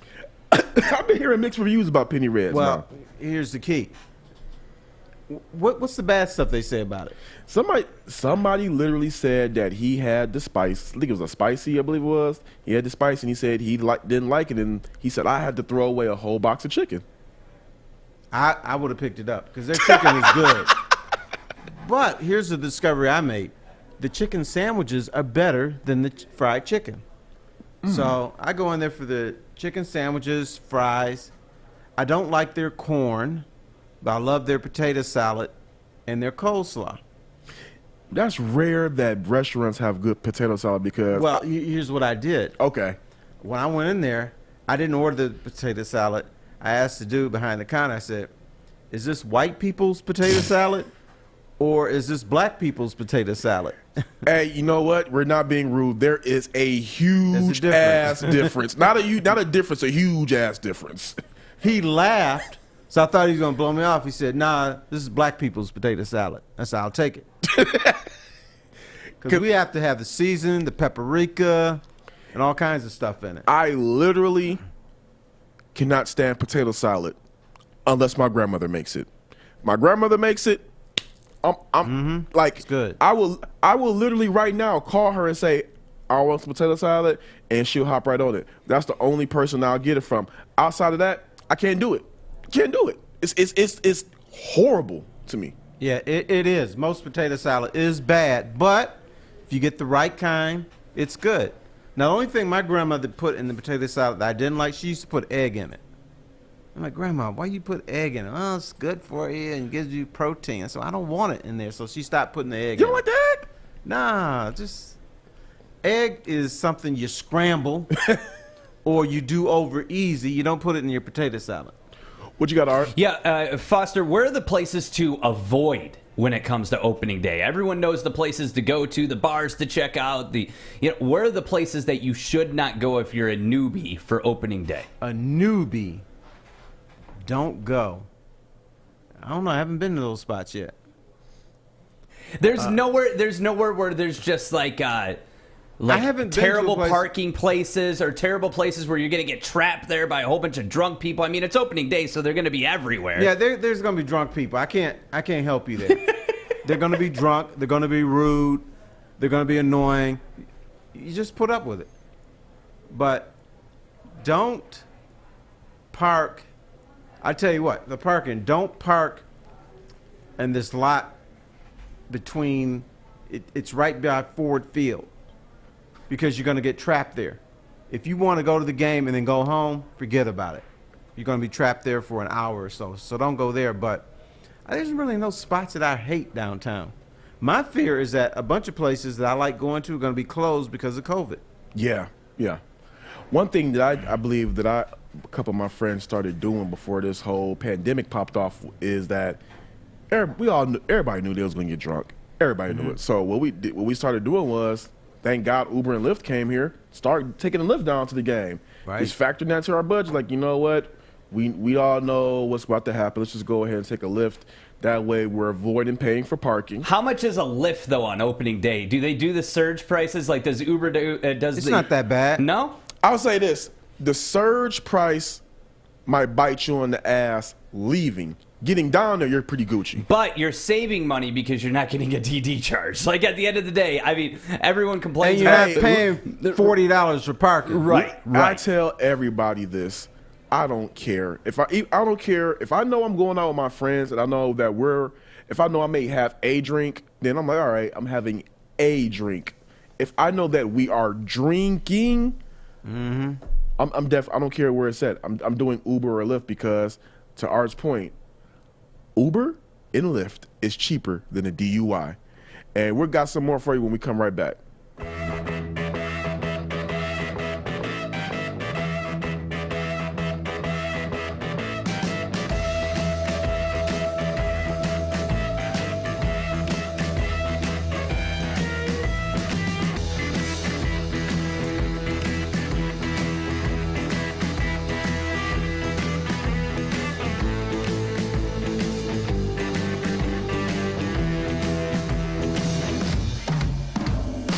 If you feel good about your interest rate because it's in the 3s, get over it and call Hall Financial because rates are now in the 2s.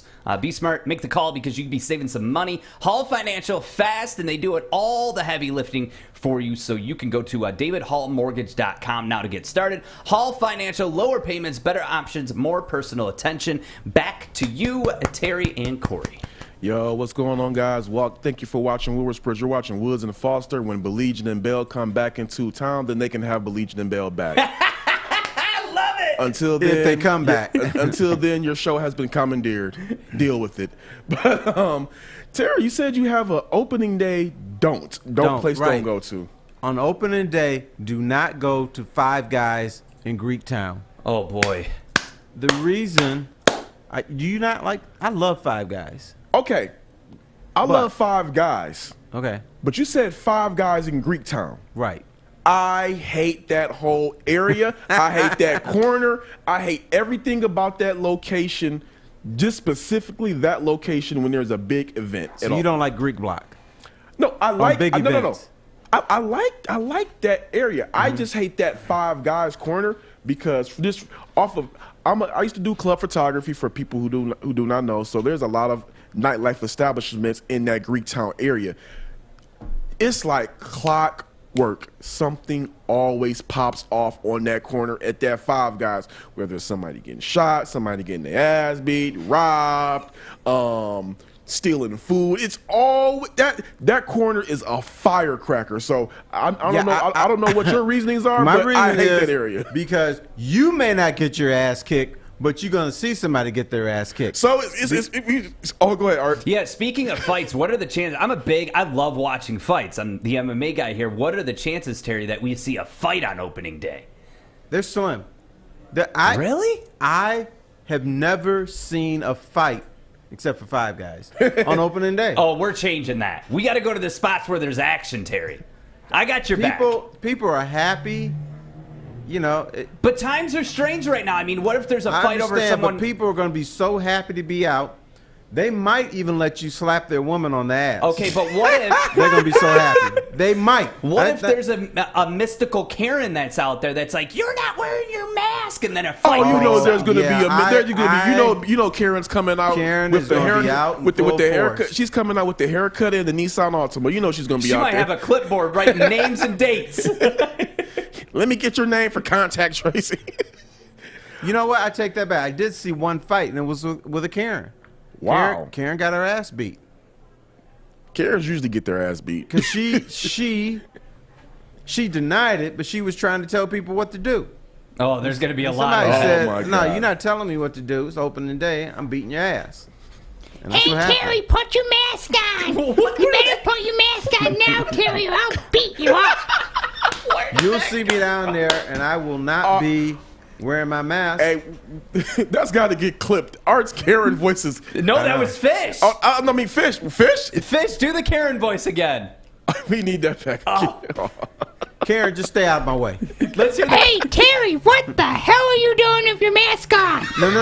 Here's what she'll say. Put your mask on. You're supposed to be a leader. You're supposed to be telling people what to do. You don't have a damn mask on. And the woman, assuming she's the woman, has a massive Democrat shirt on. And she won't have a mask on either. and she's got a sign, I love Governor Whitmer. Right. No, it'll be Governor Whitmer. Shut this down. She's going to get her ass kicked. No, but the other thing about Five Guys is once you put your order in, you're in a stack of 1 million people. Oh, yeah. And they can never keep track of whose freaking order it is. Right. Even if you got the ticket. Right. They have no track. And you can't hear your ticket number. You know, I will say Greektown Five Guys is the worst when it comes to unlimited fries. Like, listen, I like fries, but I don't like fries that much. No, all Five Guys are like that, dude. Yeah. Here's what Five Guys do. I don't know what they do. They put the fries in a little cup. Yeah. And then they scoop the rest of the fries in the bag. So it doesn't matter if you order a small, medium, or large. You're just going to get a whole bag of fries. I never understood that. That's the best part. That's why I always order a small, because you're going to give me a medium anyway. That's true. So why would I order a medium? All right, let me see if you're a real man or not. When you get your Five Guys fries, you put vinegar on your fries or no vinegar? You know what? Depends on the day. Oh, so you said half a man, okay. Half a man, half amazing. Depends on the day. Some days I feel like, they're seasoned enough. I'm good. Some days I feel like walking on the wild side. I love vinegar on my fried fish and fries. And then a little ketchup, maybe. Thing is, you know what's weird? I don't like the vinegar out at restaurants. Because I actually do make a lot of homemade fries. So when I'm making them at home, I'll have the vinegar and everything like that. But when I'm out, I'm just like, man, just give me the stuff and go. Okay, all right. Now, just saying. Got some breaking news. Philadelphia. This is from ESPN. Philadelphia is acquiring OKC's George Hill for Tony Bradley, Terrence Ferguson, and future second round picks. Sure. It's going to be a 3-way trade. And Terrence Ferguson is he's going to be going to the New York Knicks. I don't know. A lot of second rounders getting traded. I don't know if that makes anybody I'm better. behind on my NBA. I thought George Hill was already on the Sixers. I don't know. Well, he is now.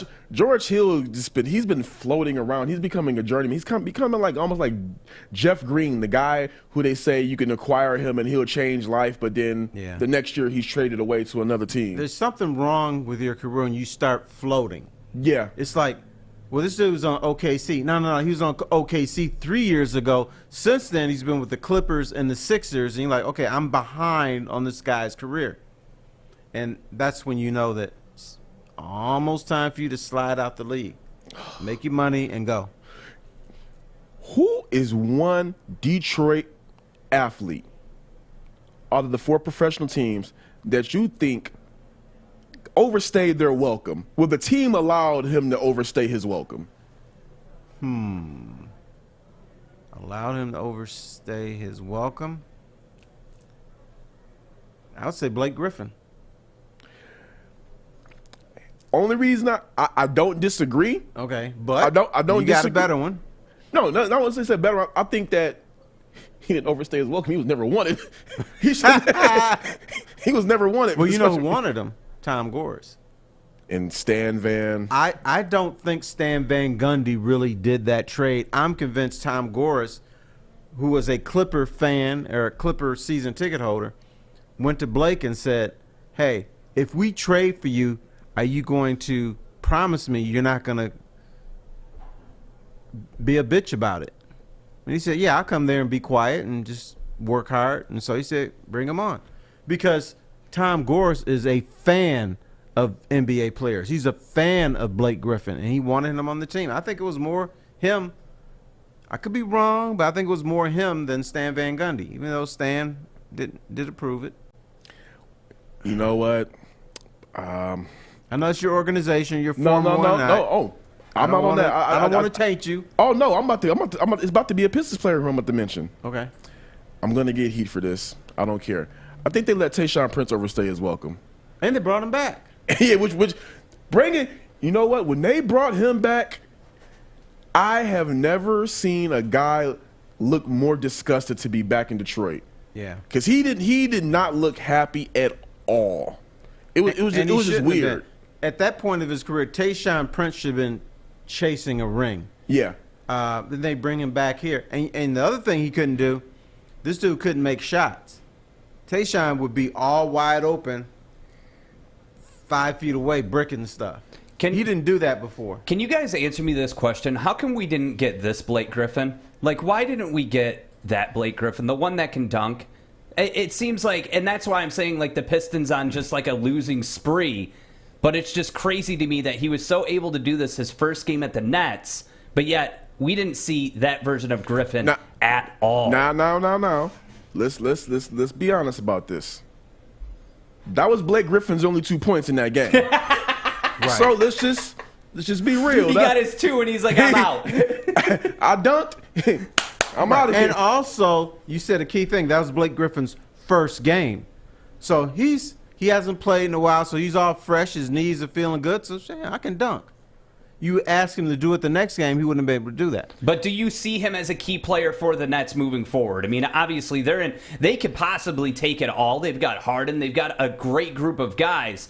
When you look at what he's doing, sure, he had the first game and it was 2 points and that's it. What does that say about the future of the Nets with Blake Griffin? I think that with the trio of James Harden, Kyrie Irving, and Kevin Durant, they're already primed for an NBA championship. They don't need to add anybody else to go after an NBA championship.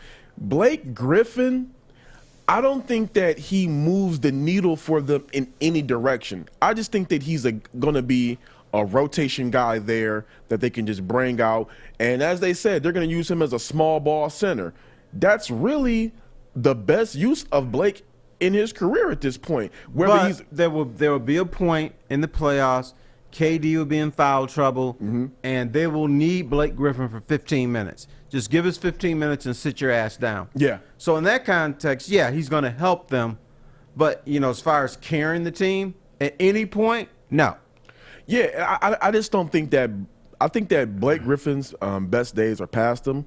I mean, he was able to go ahead and get up on that dunk right there, but as we said, is he going to be able to jump that high again moving forward? Because even when he was taking his three-pointers, the jacking up all those ugly threes for the Pistons earlier this season, he didn't really look like he had much lift. And so I want to see him put together some games before I kind of said, like, okay, he might be a viable, you know, addition to them. But right now, I just think his best days are past him. His best days are definitely behind him. Now, and the other thing, because you're a nice guy, Kory, you are a hell of a guy. Here's what you will never say. When Blake Griffin went up for those three-pointers, you could hear his knees going. It's like he needed oil in them things. We have the Woodward, we have a group chat of everybody on Woodward Sports, and they were saying, man, Blake Griffin looks 25, and I'm like, yeah, but them knees are 75. Yeah. But do you think Nets players expect that, what you just said, Terry, like he's a good 15-minute man? Like, Yeah, or do you think that they're riding with You saw him? when he dunked, everybody's like, yeah, because they know they're not going to see that again. It was like this. I'm just looking at him, man, and I would say this: he looks like he lost weight.